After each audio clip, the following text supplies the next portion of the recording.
वैदिक क्लासेस। आज की वीडियो में हम बात करेंगे चैप्टर 1 क्लास 10th की, जो है आपका रियल नंबर्स। रियल नंबर्स की बात करें, क्या होता है रियल नंबर्स? जितने भी आपके रेशनल नंबर है और इरेशनल नंबर है, रेशनल नंबर और इरेशनल नंबर मिलके आपके सारे रियल नंबर्स ही कहलाते हैं। तो चैप्टर 1 आपका क्लास 10th का रियल नंबर्स है।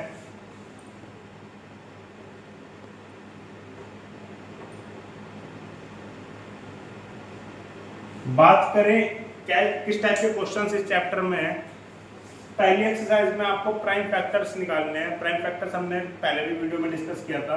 प्राइम नंबर्स के उसके फैक्टर्स निकालना, जैसे ऐसे निकालते हैं। 625 के आपने फैक्टर्स निकालने हैं, तो 5 से डिविजिबल हो जाएगा। 5 से डिवाइड किया तो 125 आ गया। फिर 5 से डिवाइड हो जाएगा, 5 से डिवाइड किया 25 आ गया।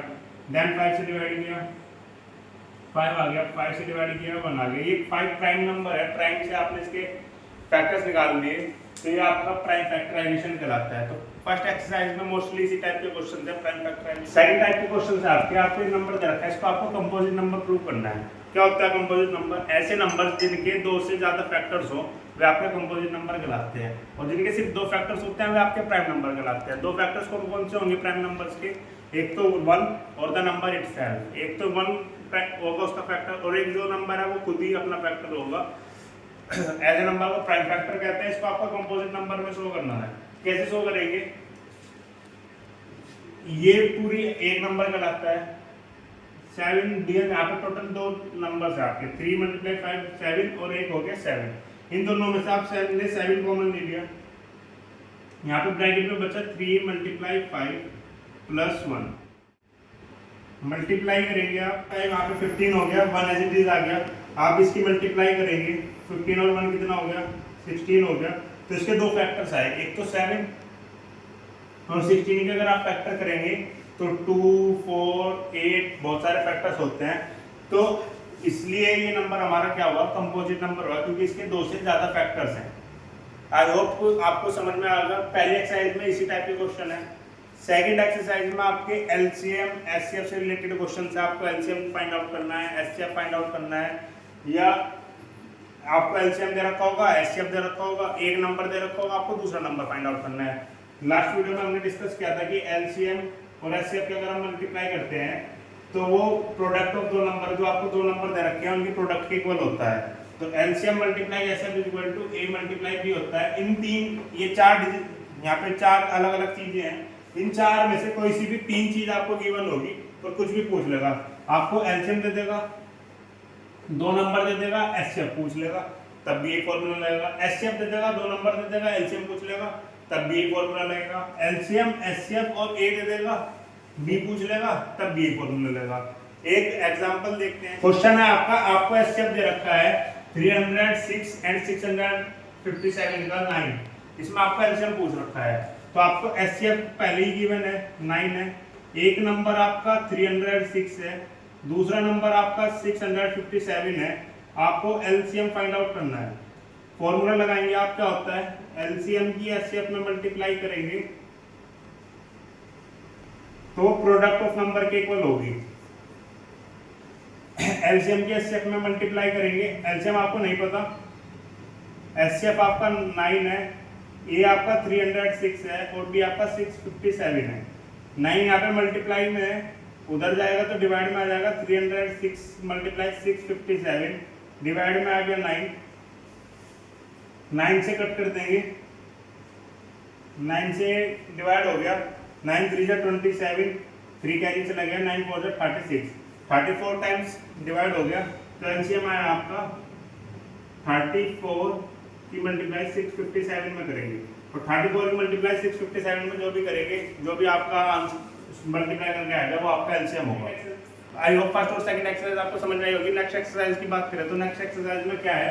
मोस्ट इंपोर्टेंट क्वेश्चन है। शायद ही ऐसा कोई एग्जाम हो, कोई पिछले आप 10-12 साल को उठा के देख लो, शायद ही कोई ऐसा एग्जाम हो जिसमें ये क्वेश्चन या इससे रिलेटेड क्वेश्चन ना रहा हो। क्या क्वेश्चन है? आपको प्रूव करना है, prove √2 is A irrational number. आपको प्रूव करना है कि √2 एक इरेशनल नंबर है। पेपर में √2 आ जाए, √3 आ जाए, √5 आ जाए, √7 आ जाए, सबका करने का तरीका सेम ही है। देखते हैं क्या है। आपको √2 को इरेशनल प्रूव करना है। आप इसका उल्टा लेके चलेंगे। आप क्या कहेंगे कि हमने माना कि √2 रेशनल है। अगर मैं कह रहा हूँ कि √2 रेशनल है और मेरी बात गलत हो जाए, अगर वो नंबर रेशनल नहीं होगा और मेरी बात गलत होगी, तो वो कौन सा नंबर होगा? वो ऑटोमेटिकली रेशनल नंबर होगा। तो आप क्या लेके चलेंगे? हमने माना let √2 is a rational number. हमने माना कि √2 आपका एक रेशनल नंबर है। अब क्या करेंगे? √2 आपका रेशनल नंबर है, तो √2 को आप a/b की फॉर्म में लिख सकते हैं, क्योंकि किसी भी रेशनल नंबर को आप a/b की फॉर्म में लिख सकते हैं। अब क्या करेंगे? आप इसका √ हटाने के लिए दोनों साइड का स्क्वायर कर देंगे। स्क्वायरिंग बोथ साइड, दोनों साइड का स्क्वायर करेंगे तो यहाँ पे √2 का स्क्वायर हो जाएगा, यहाँ पे a/b का स्क्वायर हो गया। √2 का स्क्वायर करेंगे तो 2 आ गया, a/b का स्क्वायर करेंगे तो a का स्क्वायर, b का स्क्वायर आ गया। अब b का स्क्वायर यहाँ डिवाइड में है तो इधर आएगा तो मल्टीप्लाई में हो जाएगा। यहाँ पे आ गया 2b² = a²। यहाँ तक समझ में आया? अब ये 2b² = a² आया। अब यहाँ से देखो क्या है, 2b² 2 से डिवाइड हो जाएगा, मल्टीपल है तो 2 से इजीली डिवाइड हो जाएगा। तो जब ये 2 से डिवाइड हो सकता है और a² इसके इक्वल है, तो हम इसको ऐसे लिख सकते हैं कि 2 डिवाइड्स a² या 2 is A factor of a²। 2 a² को डिवाइड करता है। थ्योरम है, क्या थ्योरम है? अगर कोई नंबर किसी के स्क्वायर को डिवाइड करता है तो वो उसके सिंपल नंबर को भी डिवाइड करेगा। अगर ये 2 a² को डिवाइड कर रहा है तो 2 ऑल्सो डिवाइड a, 2 a को भी आपका डिवाइड करेगा। यहाँ तक समझ में आया? अब आपने क्या करा, जब 2 a को डिवाइड कर रहा है तो आपने a को एक दूसरे इंटीजर के मान लिया। क्या मान लिया उसको? 2c। a को आपने 2c मान लिया। अब आप दोबारा से दोनों का स्क्वायर करेंगे,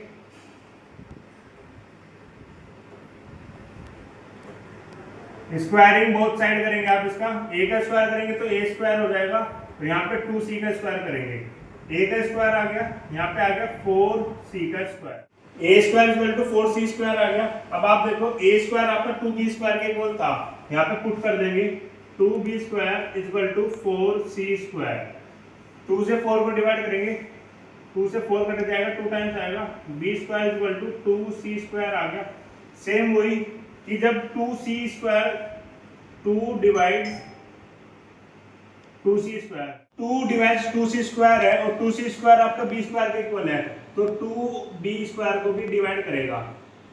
और जब 2b² को डिवाइड कर रहा है तो 2 ऑल्सो डिवाइड्स b, 2b को भी डिवाइड करेगा। 2 आपका a को भी डिवाइड कर रहा है, 2 आपका b को भी डिवाइड कर रहा है। तो हम ये कह सकते हैं कि 2 is A factor of a and b, 2 a और b का फैक्टर है। अब आपको एक चीज हम रह गए थे यहाँ पे पता नहीं, आपको क्या करना है, आपने a और b माना और यहाँ पे लिखना है कि a और b आपने ऐसा माना कि ये कोप्राइम है। कोप्राइम का मतलब क्या हो गया कि इसका जो HCF है वो सिर्फ 1 है, मतलब इनका जो कॉमन फैक्टर है वो 1 है। आपको यहाँ पे वो मान के चलना है। ये आपकी पहली इक्वेशन होगी, ये दूसरी इक्वेशन होगी। पहली और दूसरी इक्वेशन में 2 से क्या हुआ, 2 आपका a और b का फैक्टर आ गया, 2 फैक्टर है। आपने माना क्या कहा था, a और b कोप्राइम है, उसका सिर्फ फैक्टर 1 है। ये हमारी बात क्या होगी, झूठी होगी। यहाँ पे आपने 1 माना था सिर्फ कि a की 1 सिर्फ उसका फैक्टर 1 है, यहाँ पे 2 भी उसका फैक्टर आ रहा है। तो जो हमने बात मानी थी वो क्या होगी, हमारी गलत साबित होगी। हमने क्या माना था, √2 को रेशनल माना था। तो जब हमारी बात गलत होगी, ये रेशनल नहीं है, तो ये कैसा नंबर होगा, इरेशनल नंबर होगा। तो यहाँ लिख देंगे हेंस आवर assumption जो हमने माना was wrong, वो गलत थी। तो है, तो यहाँ पे क्या आ जाएगा, √2 इज इरेशनल। चैप्टर 1 में इसी टाइप के क्वेश्चंस हैं। यहाँ पे √2 की जगह अगर √5 आ जाए तो आप सेम आप करने का प्रोसेस यही है, √5 लेके चलेंगे। आई होप आज की वीडियो आपको समझ में आई होगी। अगर आपकी वीडियो से आपने कुछ नया सीखा है तो वीडियो को लाइक करें, शेयर करें, कमेंट करें। अगर किसी भी टॉपिक के बारे में आपको कुछ भी इन्फॉर्मेशन लेनी है तो कमेंट बॉक्स में मेंशन करें। प्लीज़ वीडियो को ज़्यादा से ज़्यादा शेयर करें और चैनल को सब्सक्राइब करें। Thank you, have a nice day.